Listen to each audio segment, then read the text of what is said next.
and wonderful Yontif. It's exciting to be back with the Torah Minute, and we are excited to introduce a very wide array of new programs this year that you can enjoy and grow from. This Torah portion is Parshas Noach, which we know begins with a description of the moral decay of society, which eventually became so selfless and destructive that it became self-destructive, and the world eventually had to be refreshed and restarted. At the end of the parasha, we find at the beginning of the new world that Noach was supposed to propagate. Hashem sets a whole new system of laws called the Sheva Mitzvos B'nai Noach, which are introduced at the end of the parasha, and Hashem concludes and says, Shavich dam ha'adam, adam dam yishafech. If a person murders another person, he himself will be put to justice and eventually held to capital punishments. But why? So what is the reason why the sin of murder is so enormous? Because it says, Kivitzelem Elokim asa esa adam. Because Hashem made man in the image of God. So the question is, this seems to be a mysterious reason. We would think the reason why murder is so bad is because it's the greatest form of theft. You're depriving somebody of their life. It's the worst possible crime to another person. Why does it say it's so bad? Because man was created in the image of God. So Rabbi Yitzi offers a very profound and deep insight. The Rabbi Yitzi says, this teaches us that we have to look at another person as a piece of God. Every single human being has a tzelem Elokim, has a neshama, an emanation of God. When we hurt another person's feelings, we're not hurting another person's feelings, we're actually hurting God's feelings. We're actually hurting the God in that other person. We should have to look at other people as a piece of God. When we do kindness to another person, we're not just doing kindness to another person, we're doing kindness to another emanation of God. And this is a profound perspective of how to look at our relations with people. People are not just people, they're actually pieces of God. We have to give them the respect and thoughtfulness and compassion that we would expect to give to God himself.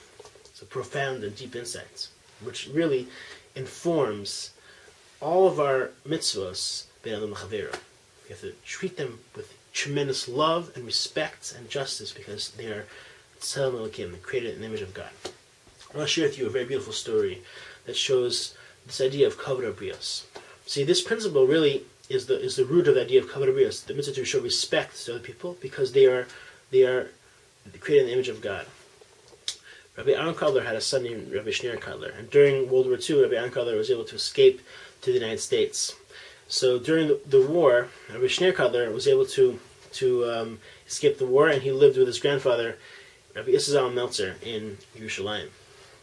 So during the duration of the war, Rabbi Shneur Kotler became very close to his grandfather, Rabbi Yisrael Meltzer. They became very close, and they spent time with each other all the time. Finally, after the war was over, Rabbi Shneur was going to leave and go back to America to join his father. Rabbi Yisrael Meltzer was a very warm person. He was known for his compassion and warmth. And he escorted his grandson to the boat to eventually embark to America. And when he escorted his grandson, he ostensibly, apparently, rather coldly, just said goodbye. He didn't give his grandson a hug. Didn't embrace him. That was a little odd because Rabbi Yisrael Meltzer was known to be so warm and engaging and so compassionate. So after his grandson left, someone asked Rabbi Yisrael Meltzer and said, why didn't you give him a hug after he left?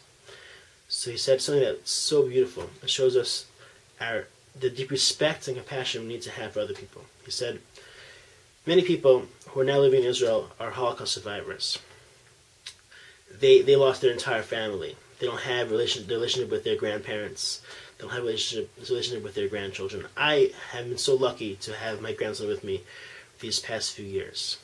If I hug my grandson in public, it'll cause people around me pain that they don't have that kind of relationship as well. In order to avoid that pain, I held myself back as much as possible and didn't indulge in this great pleasure of embracing my grandson because it will be at the expense of other people's feelings. Let's all absorb this lesson and have a really wonderful Shabbos.